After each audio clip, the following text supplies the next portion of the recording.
മനുഷ്യസാന്നിധ്യം part A. വീടിന്റെ മുൻവശത്തെ വാതിൽ.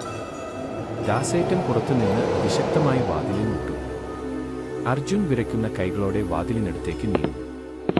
മായ അർജുന്റെ കൈ പിടിച്ചു തടയുന്നു. വേണ്ട അർജുൻ, ദാസേട്ടൻ പറഞ്ഞത് കേട്ടില്ലേ? വാതിൽ തുറക്കരുതെന്ന്. പുറത്ത് നിൽക്കുന്നത് ദാസേട്ടൻ തന്നെയാണോ എന്ന് നമുക്ക് എങ്ങനെ അറിയാം? അർജുൻ, പക്ഷേ ആ ശബ്ദം ദാസേട്ടൻ്റേത് തന്നെയല്ലേ മായ? എന്തോ വലിയ അപകടം വരാനിരിക്കുന്നു എന്ന് അയാൾക്ക് അറിയാം. പെട്ടെന്ന് മുട്ടുന്നത് നിൽക്കും. വീടിനുള്ളിൽ കനത്ത നിശബ്ദം. ചിന്നു പതുക്കെ ജനലിലൂടെ പുറത്തേക്ക് നോക്കും. ചിന്നു, അച്ഛാ. പുറത്ത് ആരുമില്ല. ദാസേട്ടൻ പോയോ?